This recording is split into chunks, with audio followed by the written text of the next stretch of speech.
Welcome to the Shootin The Que podcast presented by Heath Riles Barbecue with tips, tricks, and an inside look at some of the top pitmasters in the game. Now here's your host, Heath Riles. Welcome back to Shootin The Que. Today, of course, we're joining my lovely wife, Candace, and our good friend, Dave Williamson. How's it going, bud? Bro, finally, right? Finally. I've gotten you on my podcast, and I keep saying I want to do yours, and we've tried to make it happen a few times. When I've come through town, we made it happen this time. Well, I'm glad that you got in studio with us here today. I know you stay, it's hard for me to say this about a lot of people, but you stay busier than we do.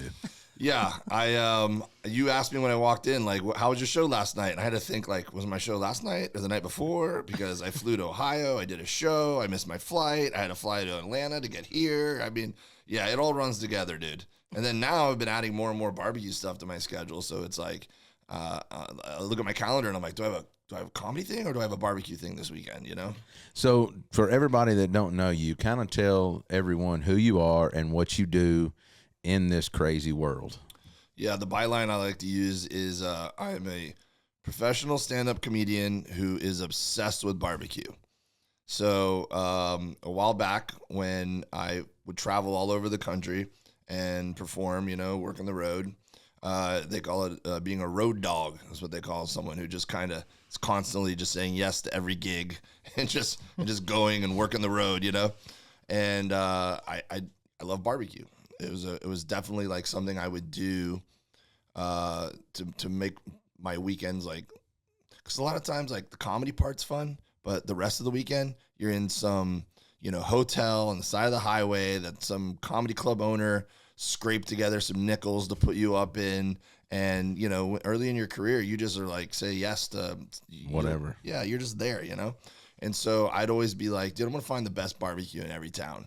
And I'd always, like, you know, go try to find somewhere to eat lunch and have some good barbecue. And so I would say I was a fan of eating barbecue. And then I started getting mad every time I'd go home back to Los Angeles. I'd be like, man, there's no good barbecue here. I couldn't find anything anywhere. So my wife knows that I don't get mad very often, but every now and then I'll get mad about something. And she's like, oh, man, he's going to do it himself. So I was like, I'm just going to learn myself. And you started cooking. So I went and got a cheap offset from Home Depot or somewhere, and I was so bad.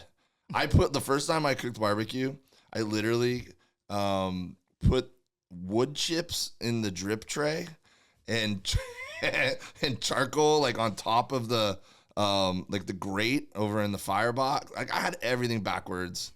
I didn't know what I was doing. I didn't even know how to light the thing. And that's how I started finding a lot of you guys. I was like, all right, I got to teach myself. And I started watching YouTube. I started following people on social media, and just I got addicted. I started cooking like 4 or 5 times a week. Well, that's led you into actually having your own dry seasoning now, right? I do. I have the Meat Dave all-purpose seasoning and rub, and I got to tell you, it was hard for me to pull the trigger and do, because everyone kept asking me when I'd post social media stuff, you know, like I was a couple years into barbecue now. People were starting to know me for it. And every time I posted a video, like, just strangers or fans or whoever, followers, would write, what kind of rub did you use? What kind of rub did you use? What'd you season it with? That's like the thing everyone wanted to know. And I'd be like, salt and pepper. And they're like, where'd you buy that? I'm like, at the grocery store. You mix it together. And they're like, can you send me some? I'm like, yo, literally, like go get like kosher salt and coarse pepper and mix it together. And so people kept asking me. So I realized, like, people just want it to buy it. You know? It's the convenience of it. Yeah. And so, or they don't want to screw it up or something. I don't know. So I was just like sending them links to, you know, Meat Church or to you or to Malcolm or to whoever. I was just like sending them links of like popular rubs. And I'm like, here you go, you can get it there. And I'm like, man, I'm making a lot of money for other people.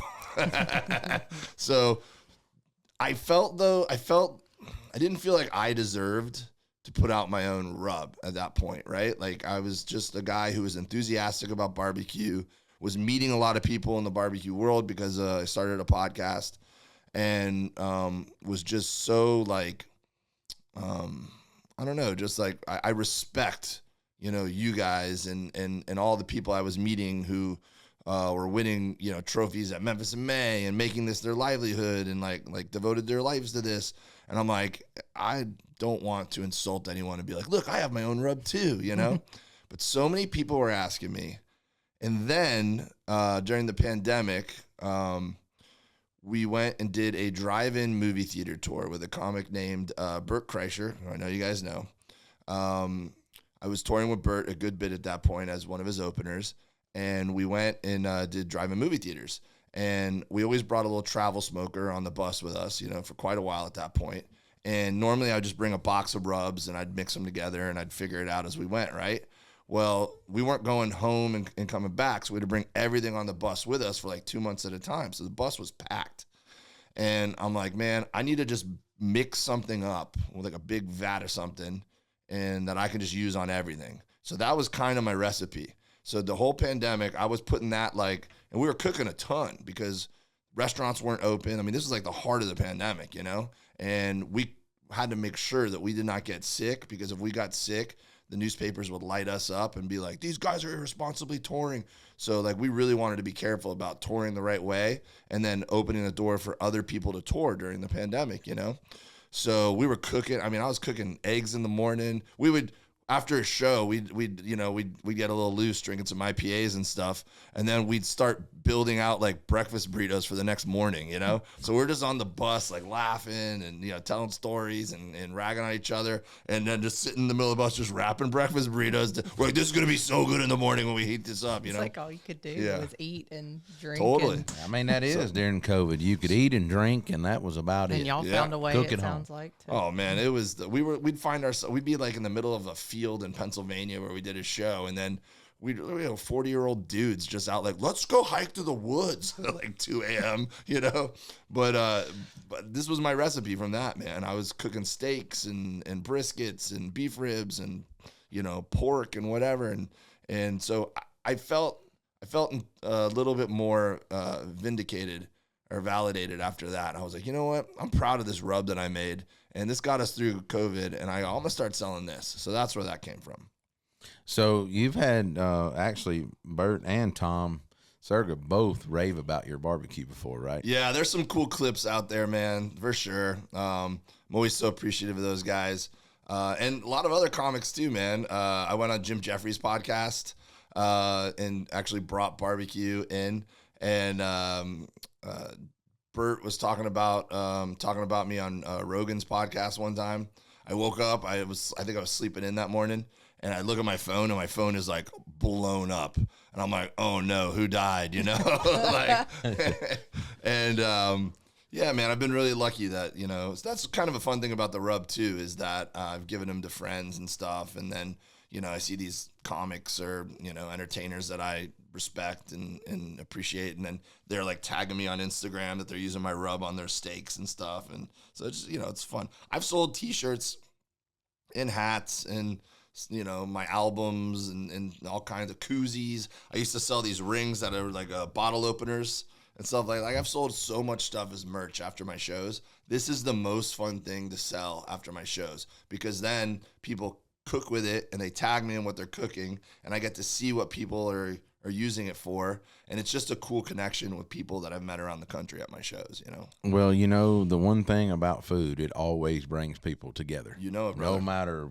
where you're at, yeah, or what time of the day it is, or what country, it doesn't matter. Food always brings people together. Yep, totally. And that's one of the things that's kept me into food like that. And you see so many people that break bread together. It seems like to me they're just always, you don't see people having an unpleasant meal most of the time, right?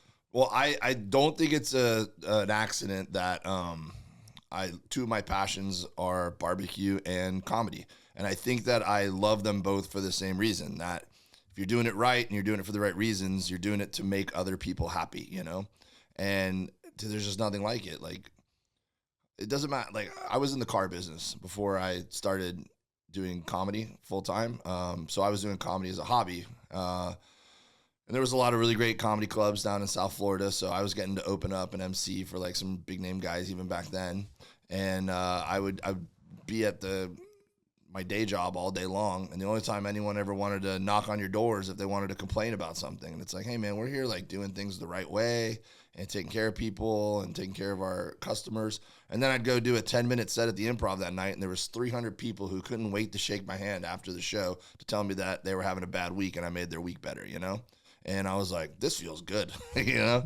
And barbecue's the same way, man. Like, you see the appreciation when you invite someone over and you cook like a brisket and they know you stayed up all night long cooking that brisket and you didn't just invite them over and throw some weenies on the grill. You know, it's like, it makes people happy. It's like, that's right. There's no accident that like all the people in barbecue and, you know, the people who choose to do comedy for a living are like cool, good people. It's because like you wouldn't have gotten into that, you know? If you were doing it for a quick validation, you would just learn how to cook burgers and that would be the end of it, you know? That's exactly right. But it's a lot more to barbecue than that. Totally. So talking about you living in LA now, you're originally from Florida, correct? Yeah, I grew up in Miami, dude. Yeah, I got a lot of 305 still in me. My offset smoker at my house is like Miami Vice Teal. You know, it's like super obnoxious. Yeah, my old label, we were talking about it. My old label has got those Miami Vice like tropical colors in it, you know. So yeah, I still got a lot of Miami in me, dude, for sure. Well, so you said you were into car sales before that? I was, yeah. My family's multi-generation, you know, car dealers, and so I was working the family business, and I like it. I like it a lot. It's cool, man. It's cool to have that connection to the community. It's cool to, like, you know, it's the second biggest purchase you're gonna ever make in your life. So I enjoyed helping people, but I just fell in love with comedy and couldn't shake it. So, well, I have to ask, what really made you flip the switch from the car business? Especially, it probably weighed on your decision pretty hard, being a family business, not just a normal individual you work for, to convert over to 100% comedy. Two things. One was the 2008 like boom, yeah, and not in a good way, boom. Yeah. So I was working for our Saturn store, and so Saturn got killed basically by General Motors. By the government, you know, with the bailout and everything. So General Motors had to kill Saturn. So that was kind of just a natural, I guess, point in my career where I was like, you know, I've been doing this comedy thing for a while. It keeps nagging at me that I need to give it its due, you know? So I basically just came up with like a 1-year plan, talked to my wife. We had like 2 babies, I think, at the time. I think we just had our second baby or we're about to. You know, great time to go chase your dreams, you know? And then my, you know, my dad and my uncle and our business partners and, you know, everyone was super supportive. And I said, let me just take a year and see what this is like, you know, and really go for it. And 1 year turned into 3 years, and then my wife's like, what's next? And I'm like, everyone says you got to move to LA or New York. So we picked LA and we went out there, and now it's been 15 years, something like that, since I left the business. So, you know, you just keep so you're almost 20 years in, and it's crazy. I know, it's nuts, right? And just riding a wave. Yeah, just, you know, I love it. It's my passion. I mean, comedy, I can't believe it's a job. When I was a kid, I loved watching Saturday Night Live. I loved like making people laugh and stuff like that. And then, you know, you try to figure out what you want to do in life. And my guidance counselor never told me that those people on TV doing that were making money. Like, you know, like it could be a profession. When did you know at what point you really wanted to be a comedian, though? Or I guess a better way to frame it, the very first time you got on stage, how did you feel? Was you scared? Did you think people were gonna like you? When was that? What was that like? Yeah. So, I mean, there's some smaller examples or whatever, but the time I really went for it was when I graduated college. I was dating my wife already. We started dating in college, and she was living in Charlotte, North Carolina, because she took a job up there after school, right?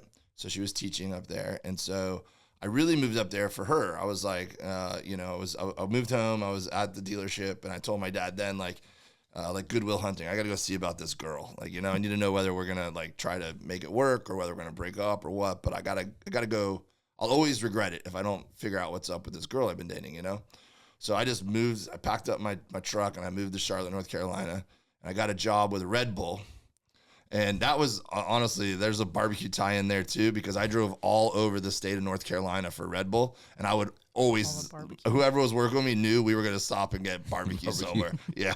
And so that was in my professional barbecue eating days, right? So then there was this place called The Perch, which was a sketch comedy club, And she told me like, yo, you're going to love this place. Everyone keeps talking about it. She's like, I'm going to take you on a date. So it was just this little cool, like hole in the wall sketch comedy club that had been there for like, you know, a gazillion years. And it was Saturday Night Live style with a live band that jammed in between the sketches, and you'd bring your own beer, and it was the coolest thing. And I was doing some freelance writing at the time. So I was like, dude, I want to do that. So I was writing like high school sports for like a local paper or something, right? So I went up to him after and I go, yo, can I write sketches for you guys? And like, we kind of just write our own sketches. You got to just like try out for the group. And I'm like, well, I've never really performed before, you know?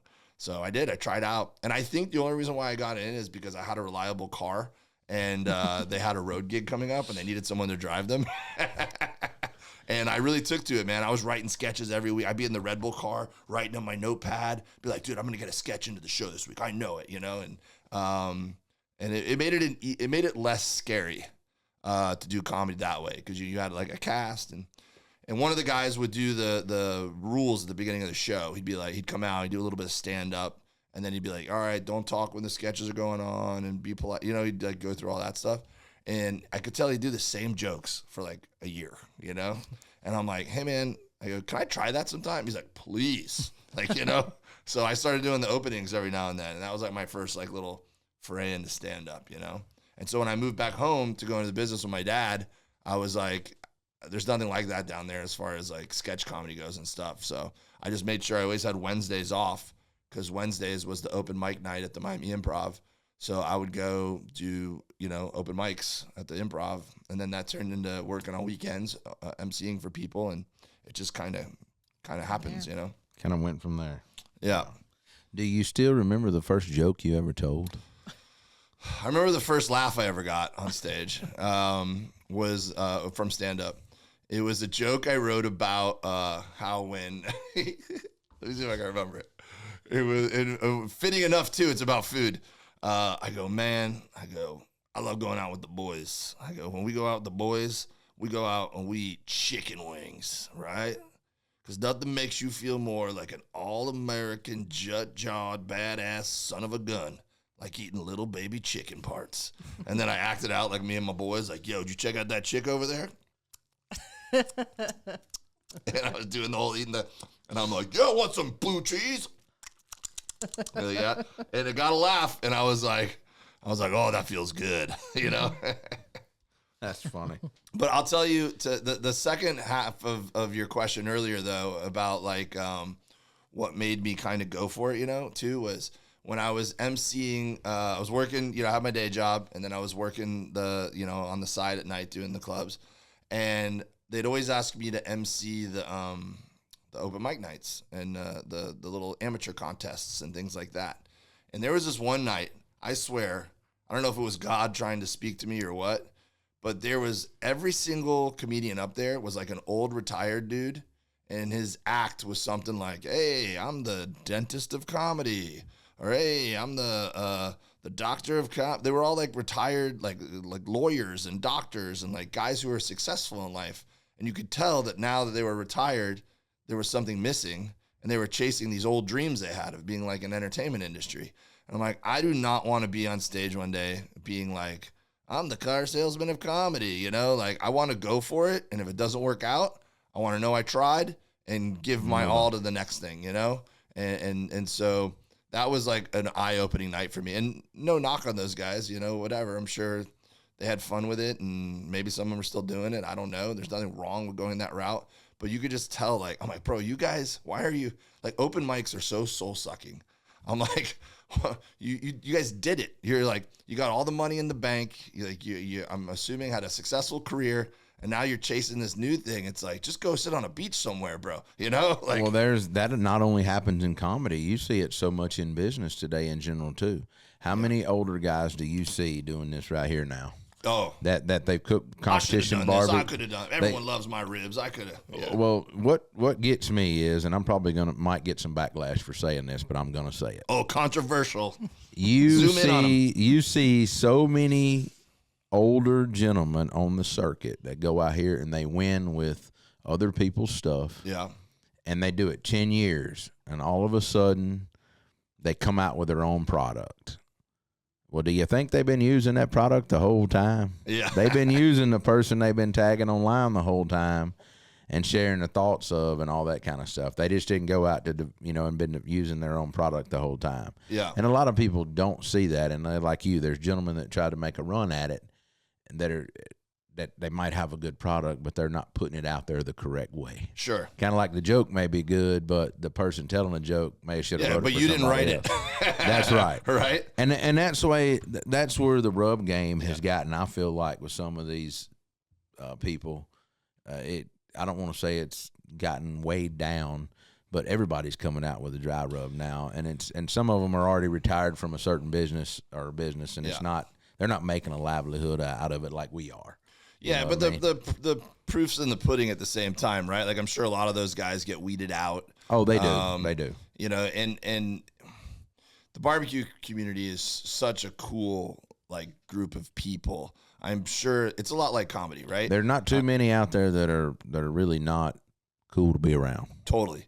But people know and respect the people who are authentic, and those people get weeded out, I'm sure. And it's just like comedy. It's kind of self-policing where it's people whisper. That's a good way to put it. Yeah. And it's so so there might be a flash in the pan with comedy where some kid has a viral clip and he all of a sudden is selling tickets on the road and everyone gets jealous or is like, yo, this guy's not doing it the right way. But you know what? He ain't going to be selling tickets for long if he doesn't have the goods to back it up when he gets out there and starts doing shows, Well, I have a totally random question since you say that, not going off topic here. You write your own jokes, but do you do crowd work as well? Yes and no. I mean, so crowd work has become a big thing, right? After decades of comedians trying to teach audiences not to talk during shows with social media and TikTok now. Hecklers have the whole crowd interaction thing. The algorithm loves it, and then it's great because you can put out those clips and you're not burning material. People haven't seen your joke, so they come to your show. They're not seeing a joke they saw online already. But they liked, your banter online, and you're not going to ever reproduce the same banter. So now audiences are learning about comedy from social media and thinking that's how you're supposed to act at shows. And guys like me who don't really like to do, I can do crowd work. I think if you do this for any amount of time, you get good at it. But it's not why I'm a comic, There's two different kinds of comics, if you ask me. The kinds like you that are more genuine, right? And it seems like to me the crowd work is kind of almost like, I don't know, if you're solid, just 100% crowd work person, you just come out and talk shit to the crowd. That it's a little bit different than. Well, I think the guys who are really great, so Ian Bagg is the best crowd work comic on earth, right? And I got to open for Ian a ton when I was a young comic and watch him, right? And so he's blowing up right now just like everyone else is because he's got 20 or 30 years worth of clips that he's backlogged. He's like, oh, I'm just going to start putting all these out, Yeah. But he weaves his material in and out of the crowd work. He's so quick. He can come up with a nickname for you, put you in his act, and just go with it. Whereas now a lot of these comics who are younger guys, they're just looking for a moment, So what do you do for a living? And then this guy thinks and there's nothing there. It's not clever. It's just he's bouncing off of whatever you're saying. Yeah, it's I don't know. I had a guy the other night, the show I just came from in Ohio. There was this guy who was drunk and loud and yelling in the crowd and just nonsensical stuff. And there was no way to ignore him. He needed to be dealt with. So I didn't want to bring down the mood of the show by wearing a nice theater. I didn't want to rip him or be a jerk, But I'm like, all right, buddy, you want to be part of the show? I'll make you part of the show, And he yelled something out like, I mow the mayor's lawn or something like that, and I was like, all right, I could work with that, Bing. Yeah, and then it came out that the mayor died, and I'm like, yo, you just became a suspect, bro. And the rest of my show is about this guy being part of our I turned it suspect. Yeah, I turned it into a true crime situation documentary or whatever. Yeah. Hey, did y'all hear that? Tell another joke, but did you hear? Yeah. That's pretty good there. So who are some of the comedians? I know you mentioned you used to watch like Saturday Night Live as a kid, and I don't know that any of the comedians on there are the ones, but like that you grew up and you looked up to and you thought, man, I like them. They're my favorite. Or Well, like from Saturday Night Live, I love Dana Carvey. And so I can remember, loving his characters on the show, of course, but also he put out an HBO comedy special and just watching it with my buddies and like reciting the lines. I mean, it was just so funny. And then I've gotten to work with Dana and, meet his family and everything. And so that's cool when you get to meet your heroes, and then they're awesome. And, but I always loved Brian Regan when I started getting into comedy and really watching stuff. Like, he's so funny. And you could bring your parents to go see him. He's like pretty clean. And then, I don't know, man, there's just so many. Like, I love Bill Burr. I love Jim Jeffries, like Tammy Pescatelli. There's just so many comics that I've seen over the years where I'm just like, appreciate them, not just because they're hilarious, but because like their message, or they make you think, or, I like storytelling. yeah, Like, I got into stand-up comedy because I'm the dude in college already. I want to hold court. I want to have a beer in my hand, telling a story. I want everyone listening, and then I'm going to exaggerate it every time I tell it, and figure out which parts lag and then cut those parts out. I mean, everyone knows that dude, and I used to be that guy all the time at parties, and I realized like, oh wait, this could be a job. So, I mean, I'm still that way on stage. I like to tell, a story. I'd really like to get him around Billy. Oh, see, everyone knows a guy like that, Everyone knows a guy like that. I would. When we went on a road trip, my friend Billy that I grew up with, he tells these crazy stories, and they're true. Yeah. But he may exaggerate a little bit on them, but a lot of them it's not exaggeration. He's really done it to these people. Yeah. He's managed a crew of roofers his whole life. He's roofed, He says he's a teacher. Company. He's a teacher. That's what he likes to tell himself. He's a teacher. He teaches lessons. And this is a joke around all of our friends. It just ain't with roofing. He's had a guy work with him about electricity. He sounds like he's like philosophical. He really is. Like, there's this one guy he tells a story about, and he's done shocked this kid so many times. And I call him a kid. He's 30 something though, but he just, the kid wants to just play with electricity and stuff. And so Billy just, oh, it ain't gonna kill him. Go ahead, plug it in there. Joey, go ahead, do it. Yeah. And just fry him, and he'll have to knock him off of it. Just stupid stuff. Yeah. I mean, but Billy calls himself a teacher. That's what he calls. He's just teaching people lessons. Yeah. What was that? That was my cell phone. Oh, was it ringing again? No, it was not. We used to keep a jar here because he would forget to put his phone on silent, and he had to put a 20 every time it rang. Like the swear jar, but Used to be terrible. But then he made us get rid of it. So talking about because it wasn't going well for him, was it? Exactly. And then the money disappeared. I didn't even get to keep it. Imagine that. Well, talking about some of the iconic places you've been able to do comedy at. Yeah. I didn't realize until the other day you had performed at the Grand Ole Opry before. Yeah, I mean, that's the power of Bert, dude. I mean, he was just kicking butt and gotten to perform at all these cool places, and I'm just lucky enough to be on those specific tour dates that I got to go to Nashville, and we did the Ryman and the Grand Ole Opry back-to-back nights. That's pretty cool. And I cooked ribs in the parking lot. So I'm sitting there going, man, I got to tell jokes and cook ribs at like one of the most iconic venues in history. And, do it all over again the next night at, because the Ryman is the old Opry, right? That's how it goes. I think so. Yeah. So, yeah, I mean, I'm so lucky that he's taken me to a lot of those places, Red Rocks and the Greek. And I was going to say the Red Rocks and all that. I passed Red Rock, and I cannot remember who was playing when I was out in Hollywood one time, but we tried to go. That was isn't that there? Not Where's Red Red Rock. Rock? What am No, I? I'm thinking that's in about Colorado. Hollywood. That's in Colorado. I'm thinking about Colorado. Hollywood Bowl.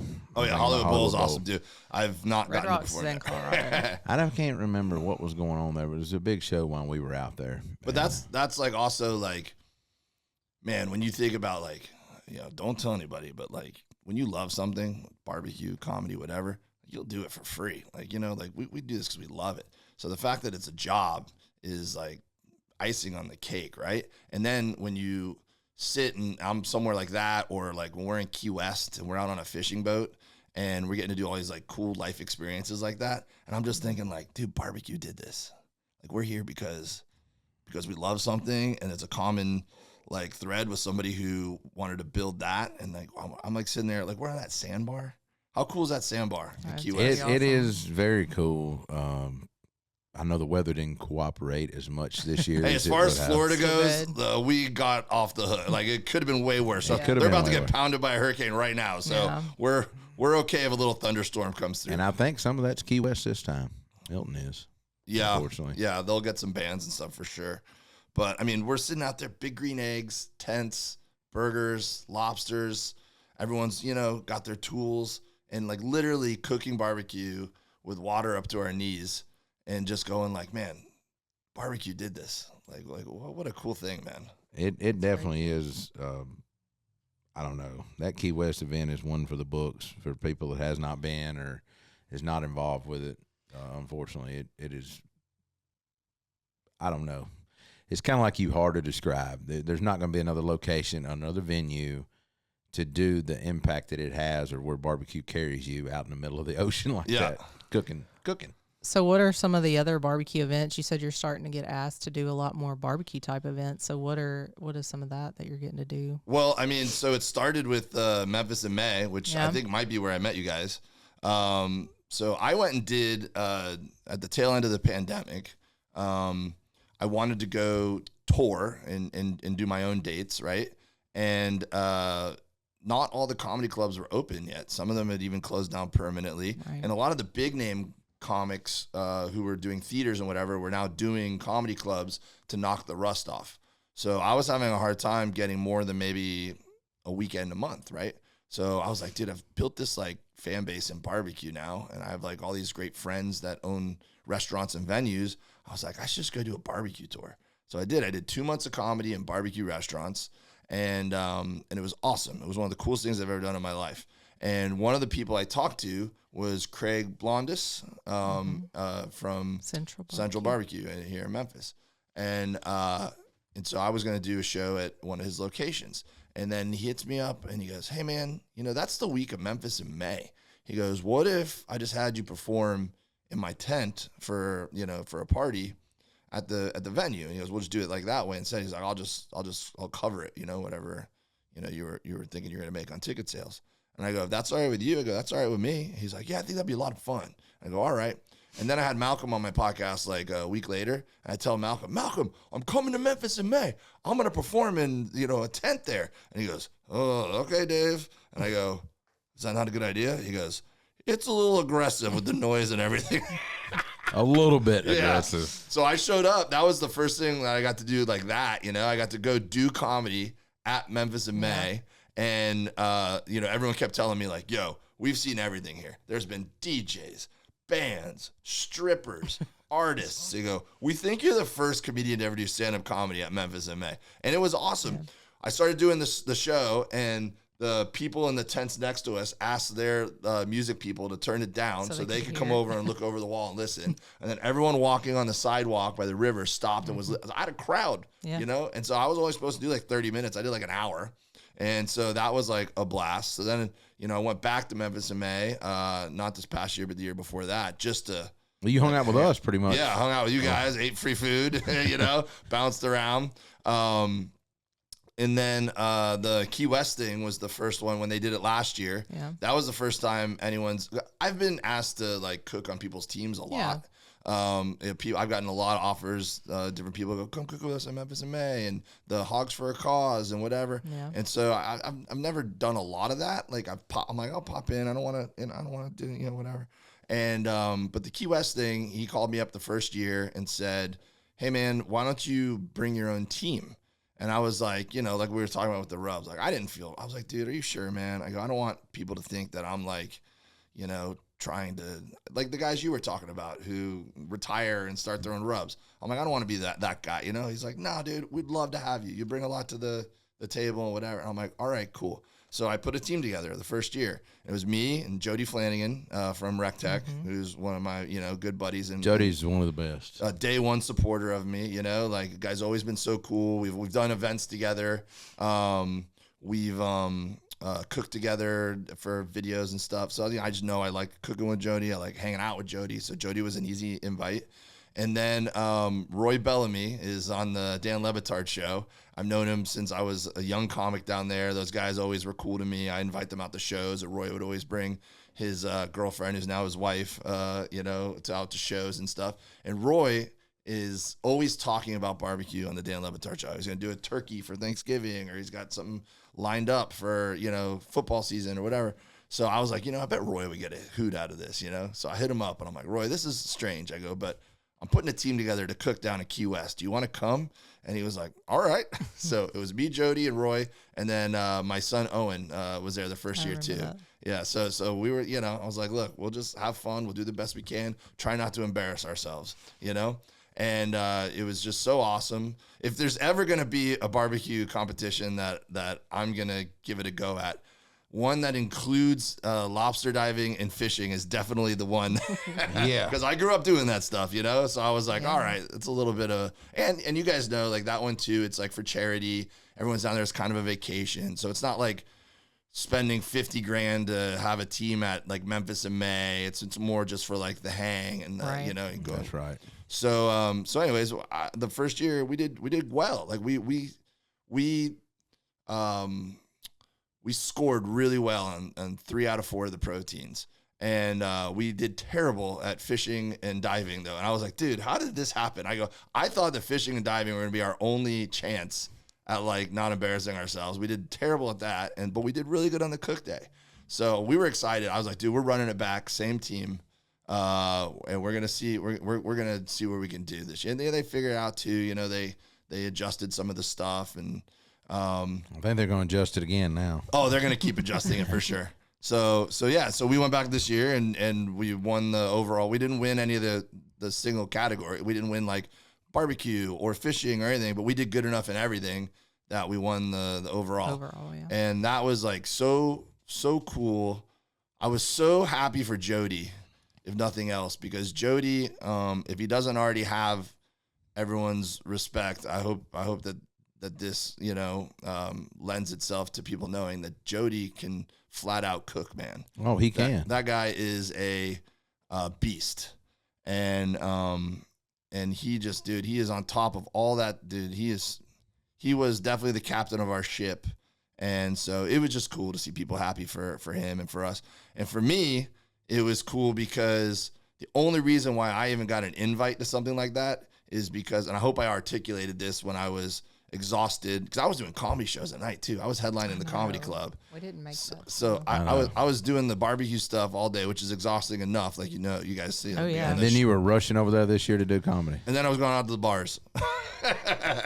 And so, like, the only reason why I even got an invite to be at something like that was because, you guys have been friends to me, and Malcolm and so many people in the industry said yes to doing my podcast and invited me to stuff like Memphis in May, and, was just being my friend, and welcome me into the comedy community. It's the only reason why I even get invited to something like that. So it was validating. I felt like it was like a big thank you to the barbecue world, Well, barbecue really is one big family. There's not too many people that really misguide you in the barbecue world. Everybody's really welcoming and will tell you which routes you need to take and which roads you need to avoid and say, come on. Was it always like I find that one of the things that I've felt like is so cool, and comedy's gotten this way too, is that like if I call you and go, Heath, I'm having a problem. This brisket stalled and I got an event in 2 hours. What do I do? Or if I, call up anybody with a problem or have questions or whatever. Everyone's been so cool at teaching. Or if you need a label manufacturer. Totally. Or whatever. You know what I mean? There's just always so many different. We get tens of thousands. I don't say tens of thousands. Yeah. We get hundreds of phone calls. I do, and messages about always something every week. Somebody needs something. I always try to refer them to somebody or it feels like there's not like secrets anymore. Like there used to, I'm assuming, and I've heard people used to be real close to the vest with their processes and stuff. I think there's still some of those people probably. Yeah, there is still some of those. We still run into, there's some, what's a good way of putting this? Some of those old schoolers. Yeah. That they're still that way. And there's nothing wrong with that. They were raised that way. Their barbecue careers have put them in a good place. but they're still that way. They're really secretive about who they help, what they do, what they say. And a lot of us, I'm going to say younger generation, are kind of arms wide open, kind of, man, I'll help you. I don't care. My co-packer's X. Yeah. My label company's X. The shipper I use is this. The warehouse I use this. No, there is really no secrets. There's people out there that I've asked questions to, though, that even though as big as we are, they won't give you an answer. Yeah. They they go around that. Well, like you said, that's the old school mentality. And I think comedy was like that too. Like in the 80s and probably early 90s, whatever, like people probably looked at younger comics as competition. So they were like, yo, I figured it out on my own. You got to figure it out on your own, you know? Whereas now I think it's like, dude, let me help you. Let me introduce you to these bookers. Let me show you how you can make that joke better, whatever. And so that's the way I felt the barbecue community. Barbecue community has been totally like, not like, no, I can't teach you because then you're going to be, you know, they're like, no, man, this is how you should do that. Or this is a better way of accomplishing that. You know, people have been so cool. Well, I look at it as you can show somebody, but they still have to do it themselves. Yeah. So there's still that other element thrown in there. So why not just help the guy? And if he beats you, so be him. But if you don't help him and he beats you, you look twice as bad. Yeah, there you go. I mean, maybe I'm being optimistic when I look at it that way. Yeah. I'd rather help you and you beat me than me not help you and you beat me. Yeah. Well, it's kind of just like teaching the sport per se. I mean, if you don't help people, then where's it going to go? And I feel like those people that refuse, like they don't see the future, like, you know, all the younger people wanting to learn. And I mean, even now we've talked about recently, you know, I know down in Florida and Texas, there are schools that have like cooking teams and all that kind of stuff. And it's like, where is this going to go if you don't help people? Yeah, you know? totally. No, I love that. It's getting younger and younger, the generations of cooking and all that. Yeah. Well, I mean, back in the day, you probably only got into like real Texas style barbecue or whatever if you like lived in Texas and your uncle gave you their old smoker when you were like 9 and like there was no, but then, you know, You were now, grandfathered in. Yeah, totally. Like literally. But now you have YouTube, you can get a big green egg, you could get a pellet smoker, you can like, it's so much more accessible. You know, you can buy the rubs to help you out, like at any store, like, you know, like it's a lot more, accessible, I think, to people to get into it, you know? Yeah. Well, you know, talking about barbecue, I know for me, I love traveling the country and going to different restaurants and different, whether it's barbecue like you or steakhouses or whatever. What's some of the most or unique challenges, or would you say perks, about traveling as a comedian and looking for good barbecue?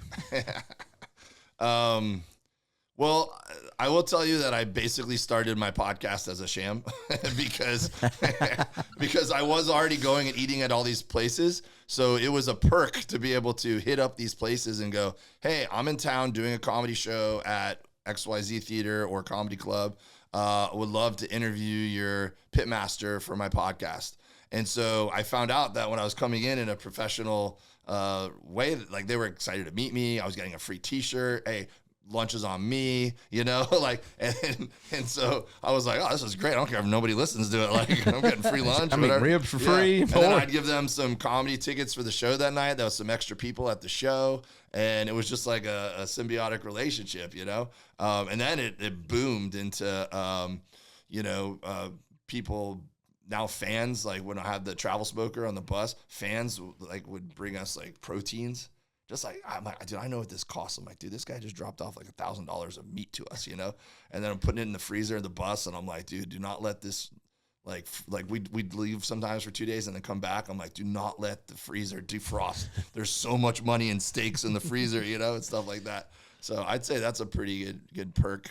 And it's just a connection point too, man. Like, you know, I think it's cool when I go do a show somewhere and someone knows that I'm into barbecue, that after the show, like I can have a real genuine conversation with them. Just like, hey man, I have a smoker. Oh, what do you know, and then we just start talking barbecue and everything. Right out of the comedy. So what's one of the most memorable moments you've had while on tour?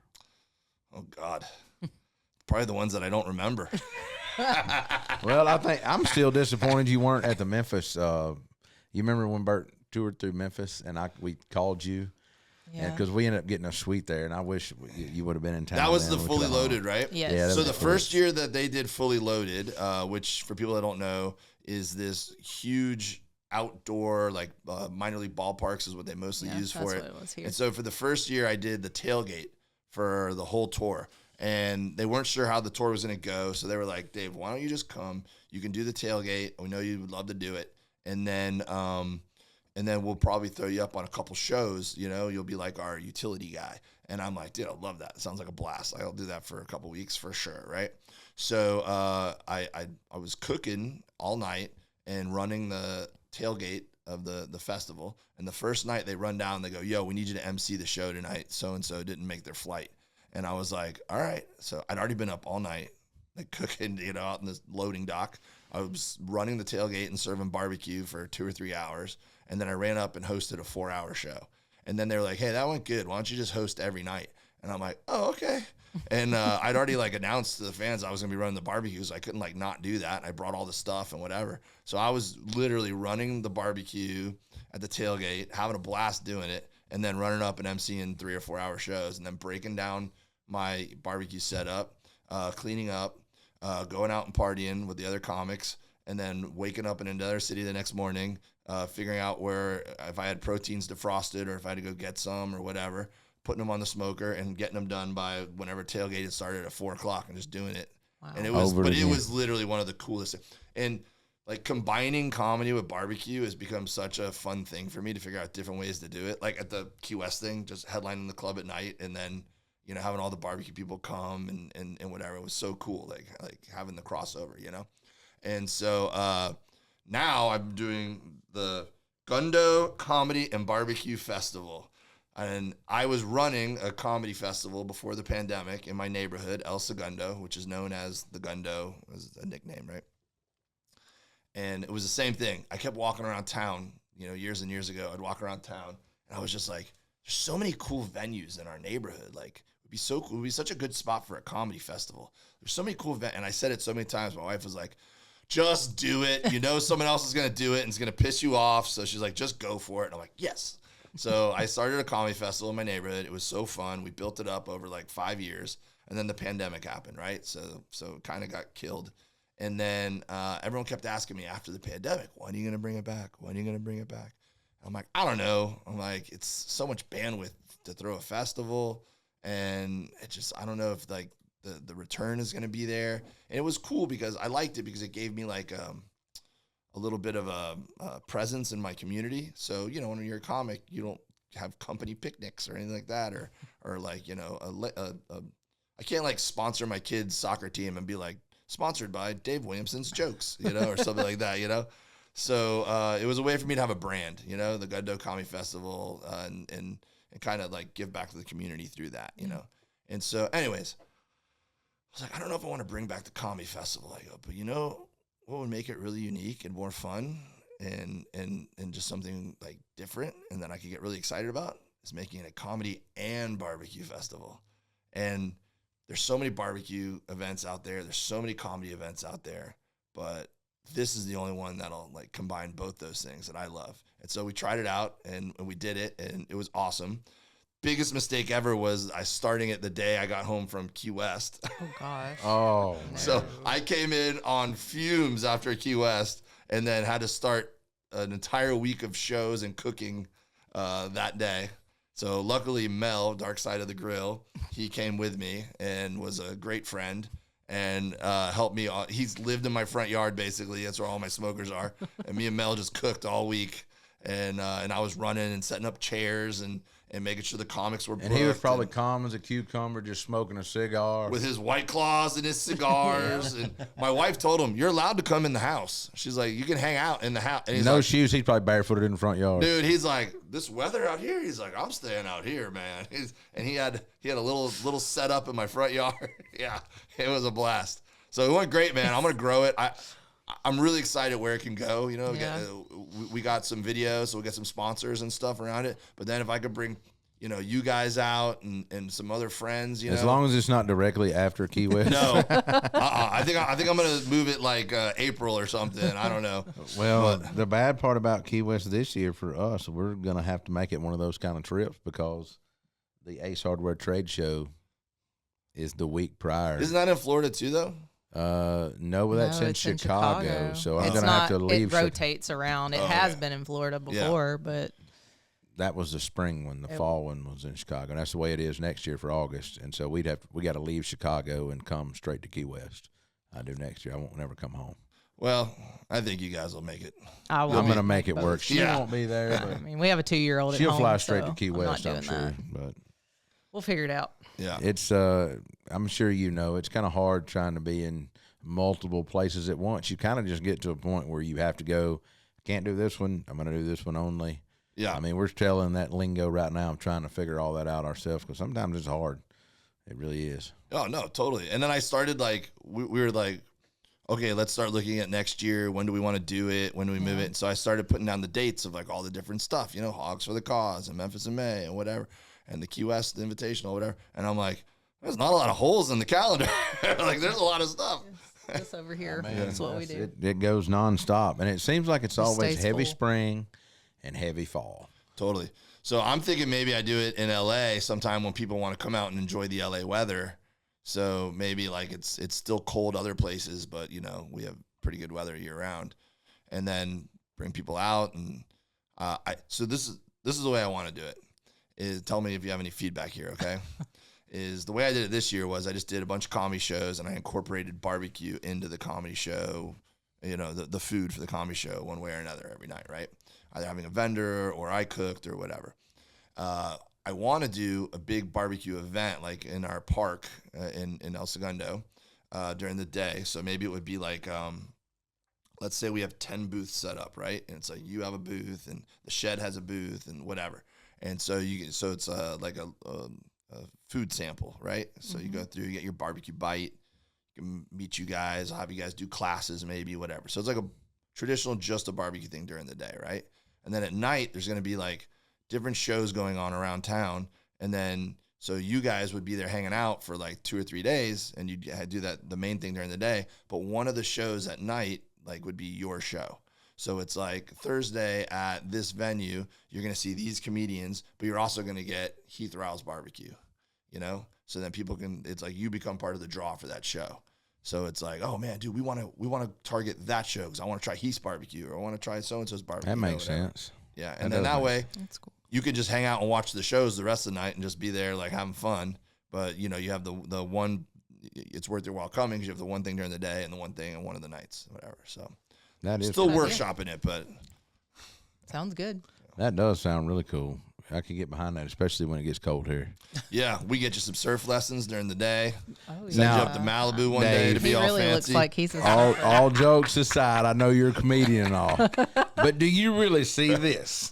Come on, Okay. we'll put you in a wetsuit. All of this in a wetsuit on top of that. Do you really see all of this fitting in a wetsuit and standing up on a surfboard at the same time? I don't. All right, maybe I'll just send you to get some of the best breakfast burritos around LA. How about that? I think I can live with that. All right. I can live with that, but not the wetsuit. Not for me. No, I look like a penguin, man. Yeah, you'd be in trouble. You look like a seal. I look like a Those- oompa. I look those like a shark- oompa loompa. You smell like barbecue and you're going to look like a seal. These sharks are going to love you, Heath. That's great. What happened to Heath? Why isn't he at Memphis in May this year? Heath got attacked by a shark in LA. It happens. It happens. He looked like a seal. Hey, sooner or later we all become the barbecue, right? That's exactly right. That's exactly right. I want to ask, so you're talking about some of the best breakfast burritos, but I want to ask, so since you make it a habit to try all the different barbecue, are there ones that stand out for you? Like, where are the You're ones going to get that me you're... in trouble. Well, I mean, we ask a lot of people that, though, not just you, but I Everybody has feel like favorites. you've probably been Yeah. a lot of places because you travel so much. So are there the ones that you're like, man, that's some of the best I've ever had? And what was it? Was it a rib or a brisket or whatever? So I think that, obviously I could rattle off a list of 500 places around the country that I love, but I think ones that stand out in my mind are when I used to go to Texas, obviously all the traditional places are awesome. You know, Yeah. Salt Lake, the first time I went there, blew my mind. That was like the first place I ever went. And, you know, now you got Terry Black's. Terry Black. Oh, man, I was having a brain freeze. Terry Black's is awesome. I love the guys there. They do a great job as much as they pump out and whatever. And I mean, there's just 1,000 places, right? Yeah. But I specifically remember when Killen's first opened up in Pearland, which is just outside Houston. I used to go work this one comedy club in Houston every year. And I kept hearing buzz about it because I guess he owned a steakhouse first. Ronnie. He would do pop-ups. So he kind of already had a built-in. So I think they were just opening that week. And so I rented a car, which I did not need a car, and did not make a big paycheck at that comedy club. And so I was definitely not needing to eat into my profits for the weekend by having a car. But the only reason why I had a rental car that weekend is so I could go to Killen's Barbecue one of the days. And I ended up going both days. Wow. And I remember showing up and there was already a line down the street. I'm like, dude, this place just opened. How do this many people like know about it? Whatever. So I'm in line and this guy was in line with his girlfriend in front of me and he was so excited. She was like, why are we waiting in a line for like, this is silly. Let's just go to Applebee's or something, you know? And he's like, no, we're waiting in this line. And me and this kid like bonded like for the hour that we're waiting in line or whatever. And by the time we got up, we're ordering, right? And I'm like, dude, I want so much of the food, but I'm by myself. I'm like, I can't eat all this food. And I'm like, I really want a beef rib, but I'm like, do I really want to spend like whatever, $40 or whatever it was on a beef rib? It's just my, and then the kid looks over at me and he goes, I'll split it with you. And I go, all right. I go, look, I'll get these 3 proteins. You get these 3. So then here I am, this kid, I just met him, is taking his girlfriend out to lunch, and it turned into me sitting with him at the table, and we're sharing food, you know? And I was like, dude, That's the way barbecue goes. We're brothers now, you know? Like, and she's like, I can't believe you guys are sharing food. You just met this guy, or whatever, you know? But the thing that I loved about it was not just that the food was awesome, because I think when you start comparing places at that level, you're grasping at straws, you know? It's like, I don't know how those judges do it at the competitions, you know, like they're like, you know, like in Key West, I bet everyone's ribs were awesome. I bet every single bite of rib. So how do you be like, this one is 0.1 better than this one, you know, like whatever. So I feel that way when I go to the barbecue place, like all the meat's usually amazing at all of them. Right. But I remember he had like some like Java coffee sauce or barbecue sauce, like a coffee barbecue sauce, and then he had like this really good golden mustard barbecue sauce, and the sweet tea was awesome, and the mac and cheese was awesome, and they gave us free beers when we were waiting in line, you know, and just like all that stuff adds together for me for like ambiance and whatever, you know. And then I also think it's cool when a place is a surprise, like, you know, a pleasant surprise. So I was doing shows in Birmingham one time. And this was my trick back in the day when I used to try to look for the place. On Thursday night, you throw it out there to the crowd on stage. You go, man, I really want some good barbecue this weekend. Hey, if anyone's got a suggestion of the best barbecue place in town, let me know. 'Cause everyone's got an opinion in every town, right? So then after the show, when we're doing meet and greets and selling merch, someone would always walk up to me and be like, hey, man, go to this place, or my buddy runs that place, or whatever. And you know what's funny is that I found what people will mostly tell you is where not to go. They're like, hey, man, I don't know where we're going to end up going, but just make sure you do not go to so-and-so. They're a sham, or they used to be good, but they're not anymore, you know, whatever.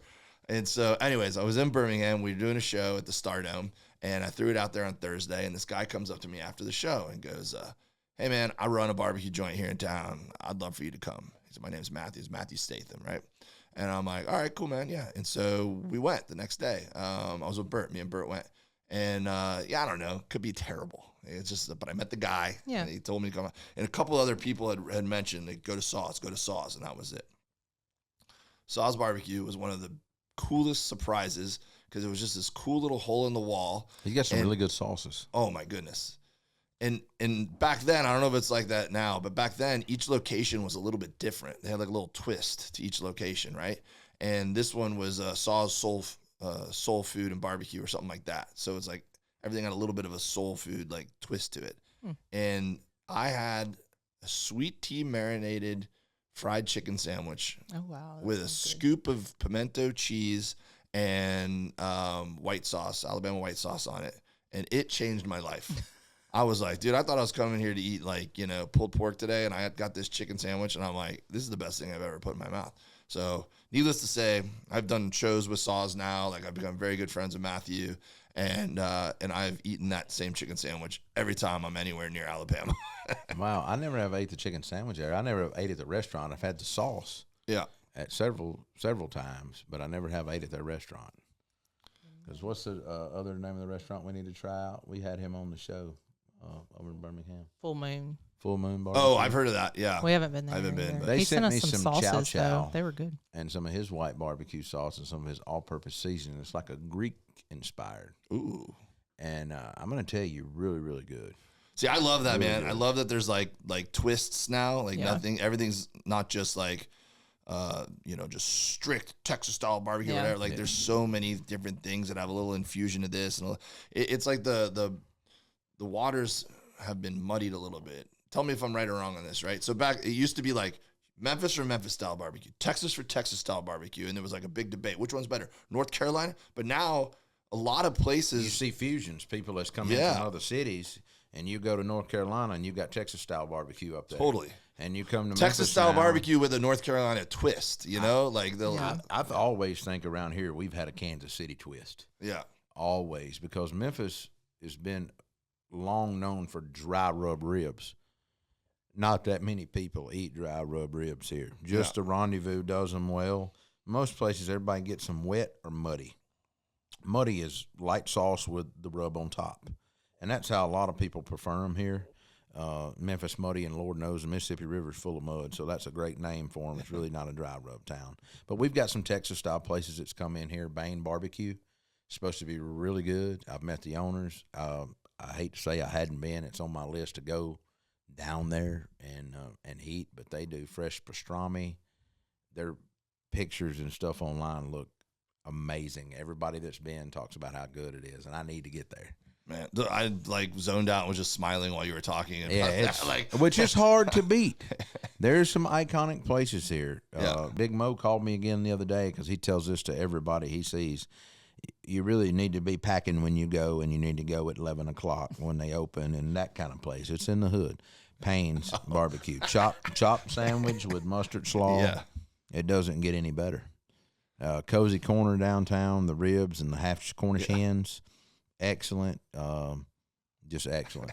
Well, it was like when I first moved to LA, one of my first, things to knock off my list was to go to Bloodsoe's in Compton, and I like passed it. I was like, "There's a barbecue place there, right?" And I go in, and I mean, it was like exposed ductwork and like bulletproof glass, and but I'll tell you what, it was worth it. It was so good, man. And that original Bloodsoe's location, iconic. He's come a long way in the barbecue world. Oh, it was a legend. Yeah. Wow, he started out for sure. Wow. Man, I know we've even got off topic 10 times over here, and we've talked about the Gundo Festival, and you also, I think the name Meet Dave is really cool, especially with having the Meet Dave podcast, and Yeah. you're doing comedy too, so that could go either way, meet you or meet Dave. Yeah, yeah. So No, it was funny. I was trying to think of a name when I was like, because here's what was happening is I was learning, right? So I was cooking like multiple times a week, and and I found out that when I'd go out to the comedy clubs to hang out at night, right, or do sets, like normally you have the same traditional conversation, like, are you going up tonight, or have you been on the road lately, or whatever. Dude, I walk in the door, and all anyone would ask me is like, yo, I saw you cooked ribs the other day. Like, how do you do that? Like, how long does it take? And whatever. And I was just like, man, people just want to talk about barbecue. And then I was already going and going to the restaurants on the weekends, right? So I was like, if people want to hear me talk about barbecue, and I'm going to these places anyways every week, I go, maybe I should start a podcast. So I was thinking of the name, and then the Meet Dave just like hit me with the play on words. And so I just made like a graphic. I took a picture of beef ribs that I had made. And by the way, when I look back at the photos and videos of like barbecue that I was so proud of when I was starting, and I look at it now and I go, oh my God, I can't believe. we all have those. Well, it's like me like showing off some brisket, and it's like clearly like sliced, like, the grain is just like, like, like I was Now, like, I've never man. had those. Yeah. I've never had that. Yeah. So I had a picture of beef ribs, and I just put like, I put it in an app. This is the early days of being able to do this with apps and stuff. And I just wrote Meet Dave. And I just posted the picture on my Instagram, and I said, would people listen to a podcast if I started it about barbecue? And the comment that everyone kept writing was like, awesome name. Got to do this. And like, we would definitely listen to that, right? But people just kept saying that the name was cool. So I was trying to come up with a barbecue name at that time because, like, my last name's Williamson. So, like, I was, like, hashtagging stuff like Silly Willy Barbecue. And, like I was, like, trying to come up with, I'm like, dude, I have to have a barbecue name. Everyone's got one or whatever. And so the Meet Dave was not supposed to be my name. It was supposed to be just the name of the podcast or whatever. And then, like, dude, even the kids I coach, like, I show up at practice and they're like, Meet Dave. Like, like it took off. It is a good name. Yeah. I mean, it really is. I was kind of in the same boat, and I was torn about doing like a team style name. And I'll tell you, the two people that made the difference for me to just keep it is Heath Riles Barbecue, Sweet Baby Ray and Famous Dave, both. Oh, yeah? Both of them said, look, we ain't trying to tell you anything, but look at us. Yeah. And when you have those two look at you and say that, and they were two, when you look at value dollar of brands, sure. I think those two would know. And so I went with my name. I was going to be actually use All Riled Up Q. Or Riled Up Q. That was my name. Hey, hard to beat a good pun. Yeah, it really is. But they said, look, Heath, why don't you use your name? Everybody knows you anyway. And so I honestly, I was like really insecure about that. And I did it. And it was one of the best decisions I ever made. Yeah, it's you throw stuff out there, and a lot of times, like, the right answer will come to you, right? So, like, those guys saying that, and people, plus, like, I don't know. I know you also from YouTube, like when I was learning and looking stuff up, like, I'd see clips and whatever. And so I think when you're known for you, then it's fine to use just your name. Like, it's your name is the brand, Some people might not be comfortable in front of a camera, or it's not really about them. It's about the company that they're building or the product itself, despite, So, yeah. I mean, you are the brand. Like, people buy that rub because it's your rub. It's not because it was made in a factory somewhere by, with a cool logo, So yeah, you're right. It's a crazy world we live in nowadays versus the old school ways of doing things, for sure.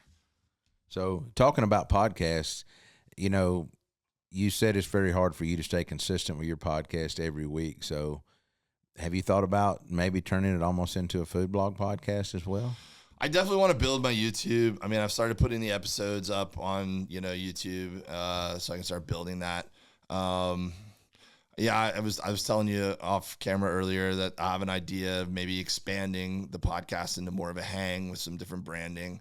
So I'm still Meet Dave, but now it's Meet Dave doing something a little bit more, informal. Yeah. And I don't know. There's a lot of stuff I want to do, man. I want to shoot a special at a barbecue restaurant. So I think I'm going to possibly, not to break news or anything, we'll see if it all comes together, but I'm going to do a comedy show at the Shed the week of the Steak Showdown. So we're putting the details together on that. And I think that I might go ahead and record it and release it as a special. That'd be cool. I think it would be cool to like do. I think it would be cool to. I'm ready to put an hour out and ready to like get this in the can. And I just think it would be cool to incorporate the barbecue world by shooting it somewhere kind of well known, Yeah. And since it's that week, I'm hoping people will come in town early and be there for it, and have like my barbecue friends like involved. That would be cool. Yeah. Yeah, I've actually never been to the Shed Showdown. It's usually right at the last of January. Is that right? It's always something else. Like, and for we us, usually go out of town the week before is the problem, and we don't travel 2 weeks in a row. Well, I went last year, and it's wild, bro. Oh, yeah, I've heard. We've heard. It's a party, dude. And so last year, I've never done a steak competition before, so I was like, oh, it'll be fun to try. So me and Burton signed up together, and we did Bloody Marys with. So one thing I'll tell you about my rub for sure is that it is good on the rim of a Bloody Mary. All right, and so a lot of times the comedy clubs that I perform at, they'll do a special cocktail menu with my rub, and they'll do like a spicy margarita, or they'll do like fireball shots with flakes in it or something like that, right? So we did the Bloody Mary competition where we used the Baron Burton's Bloody Mary mix, and then we used my rub on the rim, and then we smoked an octopus, so we put an octopus on top of it, and we thought that would be like visually pretty cool. Oh, we did lobster tails too off the side, so we're like, all right, we'll do like the Key West flair or whatever.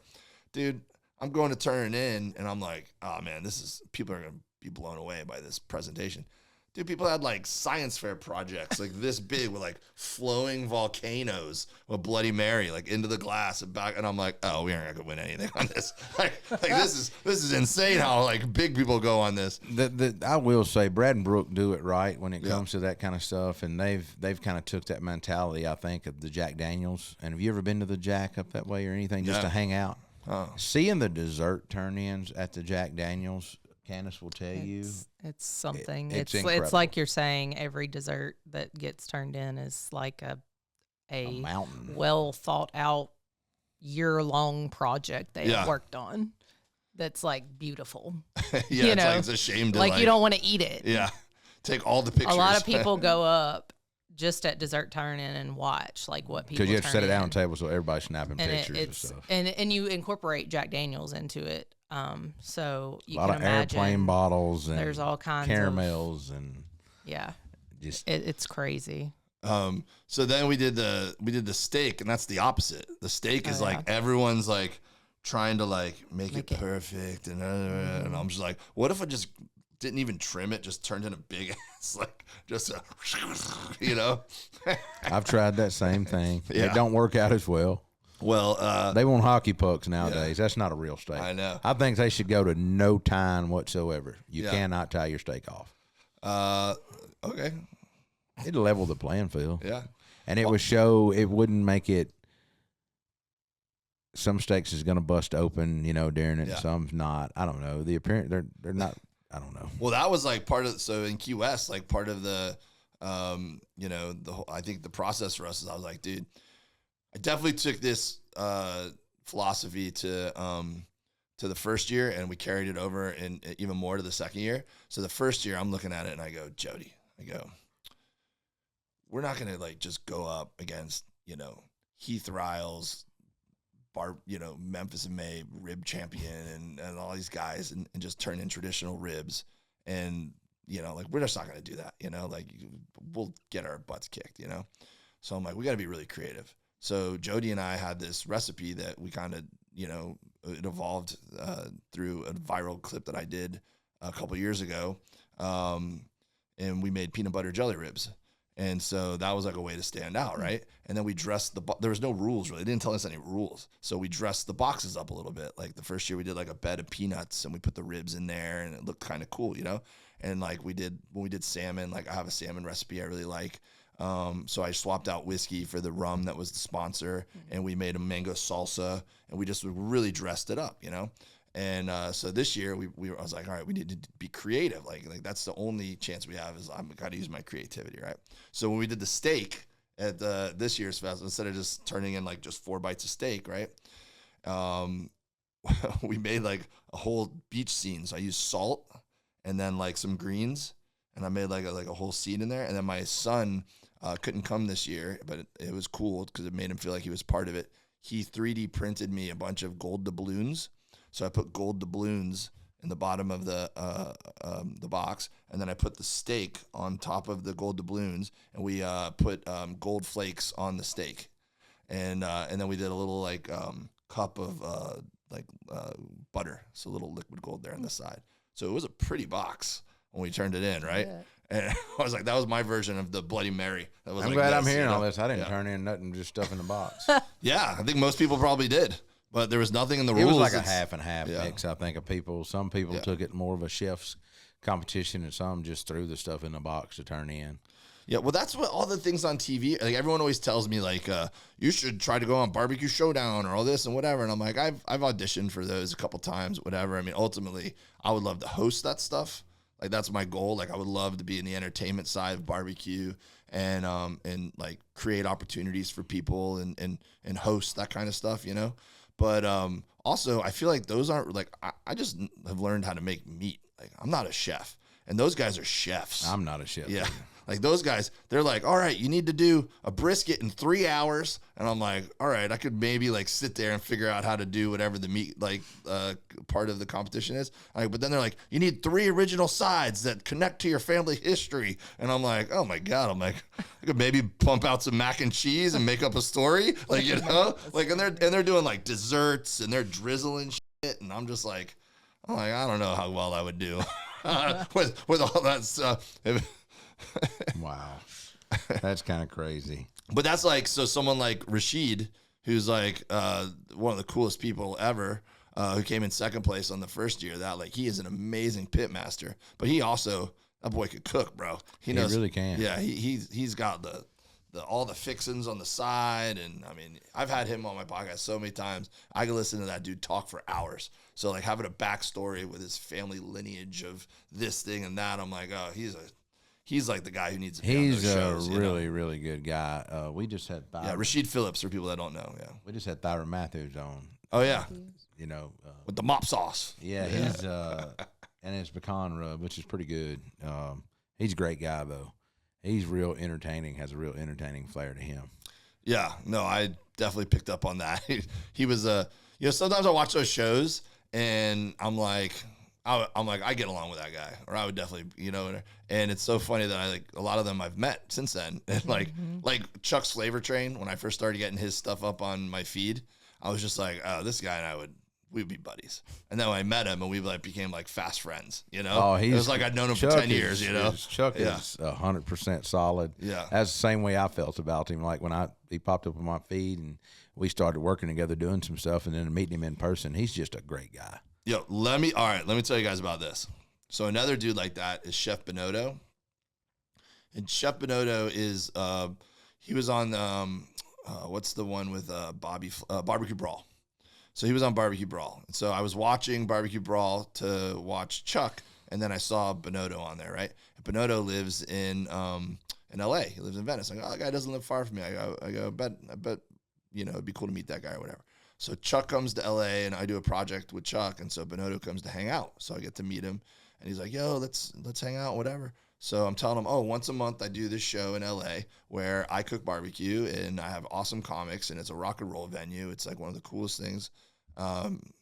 It's, I do it every month. So he's like, I'll come support. So he came once or twice, and then he like, hey, can I throw in and like bring something to eat? I go, yeah, sure. So he made like some slaw and stuff. And the dude's, he definitely knows barbecue, but he's more of a chef than I would say pitmaster, right? But he knows how to do it all. So then he's like, dude, I do these events where he's got a company called Embers and Ash, and he does these events where he does pop-up dinners. So it's like you buy the ticket, and then he's like, all right, we're going to meet on the beach at this place, or at a campground at this place, or whatever. And then he sets up these like really nice, because he's worked in like Michelin star chef or restaurants and stuff before, right? So he sets up these really cool, nice formal dinners, but you're in like these really, weird random places. Yeah, locales. So he goes, do you want to collab on one of those? Like, so I go, all right. So we try it. So we do this one-off at the cool rock and roll venue that I normally do this comedy show. We put one together. I was so nervous about it and skeptical. It's not a cheap ticket. Yeah. And I'm like, all right, well, we'll see how it goes. It was awesome. People show up and they get like a smoked whiskey cocktail. So it's like a happy hour vibe. So everyone's chilling, getting to know each other. There's maybe we probably had 30 or 40 people at the show. Small show, intimate. Comics show up, mingle, right? Which comics don't usually get to mingle and hang out with the audience members like on LA shows. Usually pop in, pop out, whatever. So then we do, everyone sits down, had a few cocktails, watch a 1 hour show, right? Everyone crushes. Everyone's in a good mood. Everyone's like, has a blast. So then after the show's over, we go sit down at this formal table that he had set up in the back, right? And I cooked the proteins. So we had brisket, we had pork belly burn ends, we had chicken thighs, and I think I did tri-tip. And so I just gave him the meat that I cooked, right? He took each thing and like made like I'm telling you, like little fancy plates. Oh, dude, it was awesome. I'm like sitting there eating it with my wife, And like, I'm like, I can't believe this is the brisket I made. Like it was just so elevated, you know? He's matching it up with like mashed potatoes and slaws and different sauces. Puree of this. And a salad on this, like around the rim, you know, like it was insane how good it was. That was pretty cool. And what was cool about it too is, so it was 5 courses. And so every course, me and him like addressed the you know, the people who were there eating, the diners, and we were just like, you know, so I'm like, I made this, you know, using you know, white oak, and I smoked it overnight, and I sourced it from this butcher shop, and you know, so I'm telling him about the barbecue, and he's like, and then I took Dave's brisket and I added you know, the chimichurri that I made, and you know, so then he's talking about why he picked certain flavors and why he, you know, made certain choices. And so then I'm learning on the fly. I'm like, oh yeah, that's cool. Like, you know, so it was really neat to do that. And then it's like the comics are there eating with the audience members who just got to see them perform. So it's just like that whole element of everyone like enjoying food and enjoying the comedy together, you know. So it was a really cool event. I'm going to do more of those for sure. That is pretty cool. I've always said that I wanted to do something like that, a pop-up. I don't want a restaurant. Yeah. But I think doing an event type like that and partnering with somebody that can help plate it and serve and do all that, where you can talk to the crowds and still work the crowd, that is something that I'm interested in.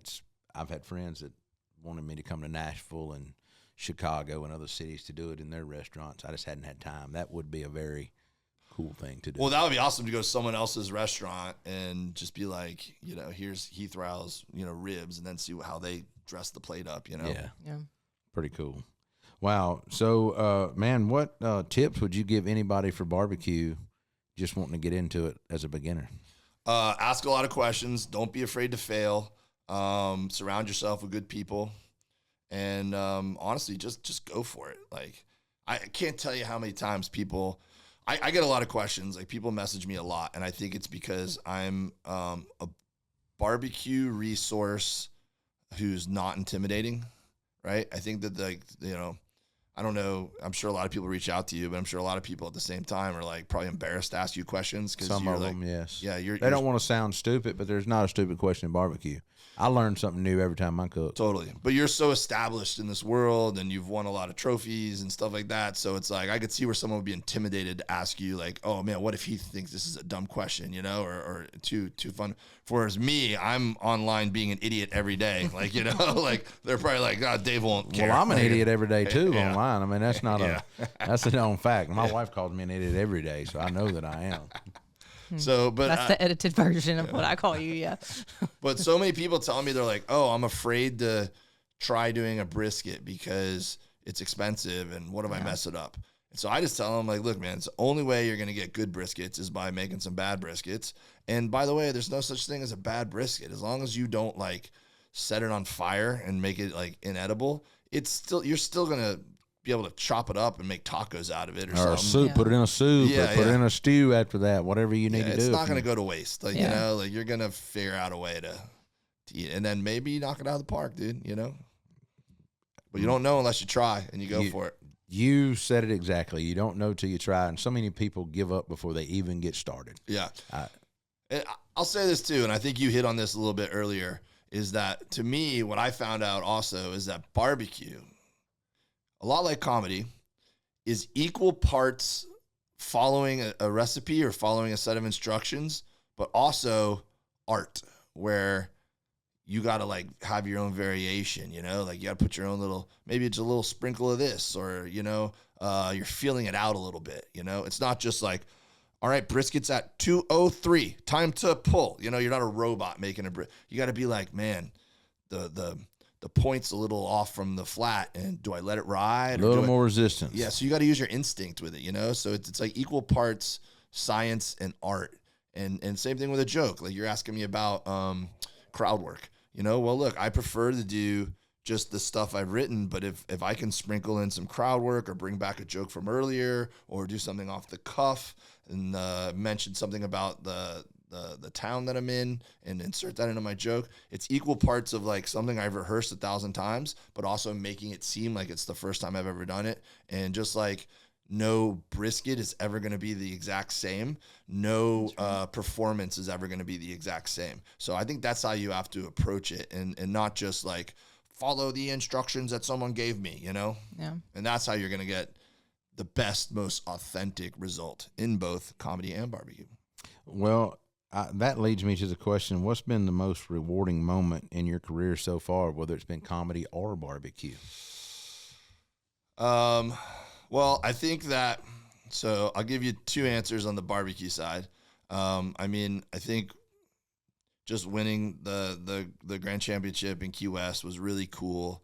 Not because of winning or anything, but because everyone was happy for us. Like, so many people came over and gave me a hug and was like, dude, that's awesome, Dave, you know? So, and they don't really like read off like third place, second place, first place. So I think that like even just like showing that we did well would have been cool if we had got like a third place or a second place. So the only way that people know you did a good job was if you win the whole thing, really. Yeah. So the fact that people went out of their way to walk over and hug me and be happy for us, that was really cool. But I think that in barbecue, the bigger rewards are when you cook and it's not for a competition, it's at a show or it's at a party, or it's on the road and people are coming to hang out in the green room. And so I made a bunch of barbecue and people come over and they go, dude, that was the best barbecue I've ever had in my life. Or, dude, that was amazing. I like this. This is my favorite. And you know they're not just saying it, you know they're being sincere. And like, to me, that's like the best judges you can have, you know? It's like they're not gaining anything by lying to you. So, you know. I have to agree with you in that same sense. The judges and the trophies are cool, but to me, cooking for especially people that I don't know and seeing their faces for the first time. Yeah. And like you said, coming up afterwards telling you this is the best they've had, they have no reason to lie to you. Yeah. They have no reason to inflate your ego or anything like that. Yeah. Like when I'm selling my barbecue at a show or whatever, and someone comes around and goes like, hey man, do you have some more? Like, you know, like, I'm like, all right. Like, it's not just like, it's not a piece of pizza that they're just like hungry. It's like, they just literally, they're already full and they just want to experience it again, you know? Like, I don't know. I think these guys that do pop-ups and sell out and whatever, I'm like, dude, that's the biggest trophy on earth. People are paying money for your barbecue, and they can be anywhere in the world eating at that moment. Like, you know, there's no shortage of great food and drive-thrus and, you know, like if someone spends their money on your food, like that's the trophy, right? Well, in L.A., y'all have a lot of pop-ups where people do it at houses, right? And they put it online and come pick it up like plates at a driveway. They all moved to Florida during the pandemic. They all moved to Florida. All the barbecue guys. All my buddies are gone.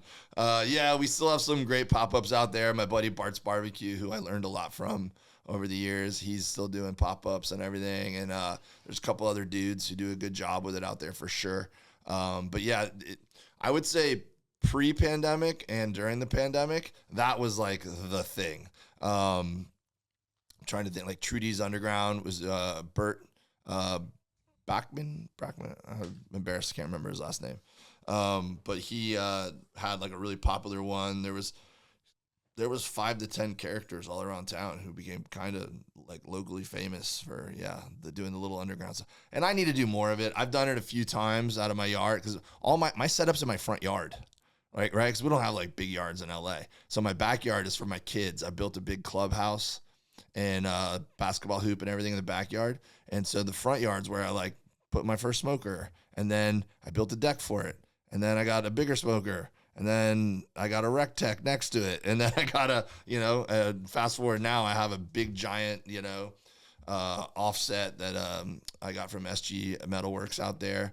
And, it's the Miami Vice obnoxious color. And then I got my rec front tech. Yard. Yeah, I got my rec tech next to it. And then I built a little barbecue shed around it because I was shooting videos and I wanted to look nice. So my son and I got a bunch of wood from the local brewery. And we pulled apart pallets and we made a shed in the front yard. And then I got a pizza oven, and then I got a Santa Maria grill, and it's just like my front yard's turned into a sports bar. I put a 60-inch TV up out there, and it's like, so I'm like, dude, I need to do more pop-ups. Like, I could literally just like pass plates over the wall in the front. Nothing wrong with that. Yeah. I mean, that's the thing about barbecue. You never know where it's going to carry you in life. And like now with comedy, you're so involved now with comedy and barbecue that it seems like you can't keep a straight path. It just keeps. It's such a fun ride, I guess, is what I'm trying to say. Bro, any chance I get to mix the two, it's what makes my heart happy. So yeah, I just keep trying to show up at both and make them, bring them together as much as I can. And my favorite thing is when I get to introduce my barbecue friends with my comedy friends. Like you guys said, unfortunately we missed you at that one show, but a couple times when some people have been able to come out when I'm at some of these cool venues, opening for someone or doing my own shows, like I was in Key West, and then people get to come out and see that side of me. It's like so fun anytime I get to introduce my comedy buddies with my barbecue buddies and have those two worlds collide. And I think there's so much mutual respect between the two also, man. And a lot of my barbecue buddies are huge comedy fans, and a lot of my comedy fans love eating good barbecue and appreciate good food. So anytime I get to, so that's what this festival is going to be about too. It's mostly just where I can make sure all my comedy buddies meet my barbecue buddies and everyone supports each other. Well, you're definitely going to keep us posted on that. So tell everybody, where can they find you at online if they want to connect with you, and where they can buy some of this Meet Dave rub at. The Meet Dave rub is online, DaveWilliamsonComedy.com. On Instagram, I'm at Dave W Comedy. And then I just started a separate barbecue Instagram account, which is at Meet Dave BBQ. And then my podcast, Meet Dave, it's on YouTube, which I just started a new YouTube channel as well, which is going to be more barbecue centric. So just look up Meet Dave on YouTube. And all those links are at my website as well, DaveWilliamsonComedy.com. And subscribe to the Meet Dave podcast if you like barbecue. Well, y'all heard it here first on Shootin The Que. Dave, I appreciate you for coming in and hanging out with us today and talking. It's always fun anytime we can get you in studio and maybe we'll make another show coming up one of these days. You got it, man. I'll come on anytime you guys invite me. And thank you guys for always being supportive and being my friends. I appreciate y'all. That'll work, brother. We'll see y'all next week on another episode of Shootin The Que. If you have any comments or suggestions for future episodes, please feel free to reach out to us on our social media channels. Leave us a review if you've enjoyed the show. And until next time, keep shooting the Que.